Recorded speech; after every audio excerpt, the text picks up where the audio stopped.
All right, I want everybody to welcome into the Max Inc. radio studio. We have Rachel Baiman. Rachel is a singer-songwriter from Nashville. She's joining us on the phone because she's about to hit the road. One of the stops includes in Madison for the Sugar Maple Concert Series coming up on Sunday, February 27th at the beautiful North Street Cabaret. Rachel, thanks for being here. Thanks so much for having me on the show, Teri. Oh my gosh. How is it feeling to get back on the road? Well, I'm cautiously optimistic. I think at this point, I've been back on the road and then back off the road again, and then now back on. So I'm feeling a little guarded with my emotions because it's been so hard to have tours canceled a second round, you know? Yeah. Oh my gosh. I know we have tickets from shows that were scheduled 2 years ago. So I can only imagine how this feels for you and all the other artists. Were you able to tour at all the last 2 years, or did you instead kind of flip it around and start working on some different music? Well, I did both. I did do some touring in 2021 in the summer. There was that one beautiful summer before the Delta wave hit. So I had a great run of shows, and then I kind of got shut down again. But this past November, I did record a new album. So that'll be out, not for a while, but I did spend some time recording, which also felt great. Now, is this new album you're talking about in your new music, is it going to be on the album called Cycles that I've been reading about? Well, Cycles is out. Cycles came out in June 2021. So you've been busy. Yeah, but it's interesting. I mean, I recorded that album Cycles in 2018. So that's how long it took to get it out, because it was supposed to come out 2020 or even 2019, but it just got so delayed from the pandemic. So wow. I've been reading that the Cycles album is sort of described as being both like a celebration of things and then also some heartbreak things. Where did you get the inspiration for it? What do you feel when you talk about this album? Well, I think during the time that I was writing that album, there was a lot of life cycle kind of realizations going on within my family. My grandmother passed away, and then I had a nephew born, the first kind of that generation of my family.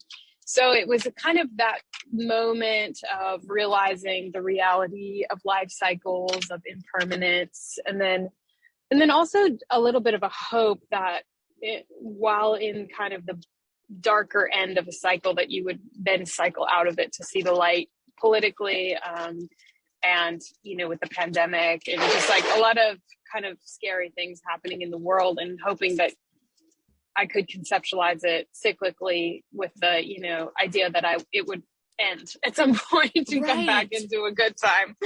So that was kind of a combination of factors, I think. I love that. Looking toward the light. I think so many of us are still trying to do that. So you probably hit the nail on the head with that one, especially. Are we going to hear at the Madison show and any of the other shows? You've got some good ones coming up here, a pretty long list too. Music from that. Are you going to maybe tease us a little with some of your newer music too? Yeah, I do have a few new songs on the set list, which is really exciting. Really always fun for me to get to play brand new material. But yeah, we will be playing a lot of the album Cycles, and then some from my older records as well, Shame and Thanksgiving. It will be a bit, since I'm playing as a trio, that lends itself really well to it works with all of the records, but I think it's a slightly more acoustic show. So I think that lends itself really well to the Shame material and also the brand new material, which is a little bit less rock leaning. And the venue where you are playing, it's been described as a wonderful listening room where people actually sit back, turn off their phones, stop talking, and listen to the music. How about that?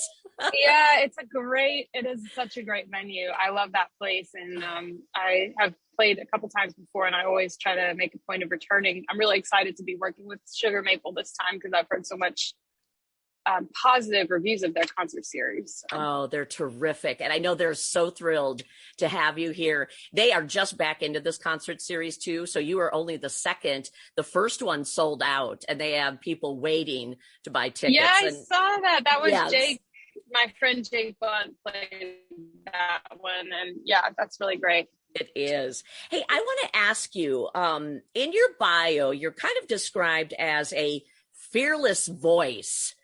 What do you think that means for you? I love it, but what does it mean for you? For me, it's just maybe not being afraid of creating music that is a little bit more challenging thematically. I mean, of course, I always want there to be a lot of joy in listening to music, and I want the music that I create to bring people happiness and joy, but I think there's an element of digging deep that I try to strive for, which allows people to feel seen and heard in a different way, but also makes other people mad maybe. So I guess that's what it means to me. That's terrific. Oh my gosh. And what do you hope with all of these shows now that you have coming up? What is the typical, what do you want people to get from a show? What do you want them to sort of feel and enjoy and get when they're listening to your music?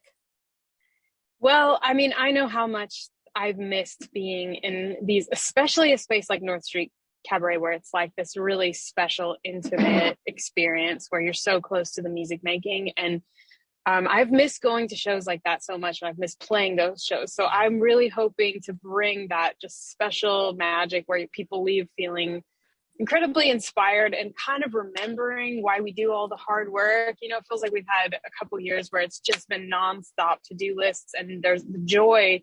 The ratio of work to joy has been so low, for so long. And so I really hope that people can just leave feeling a little bit renewed and rejuvenated and remembering, the joys of life and art and why we do all this hard work in the first place.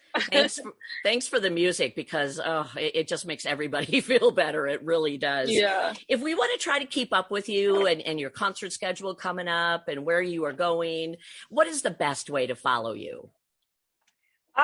Well, my website, rachelbaiman.com, always has my current tour dates and tickets for those. And then I'm on social media for a more day-to-day keeping up.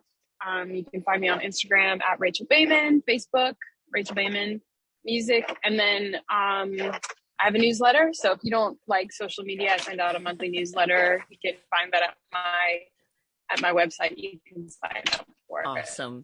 Awesome. We'll share it through our social media as well.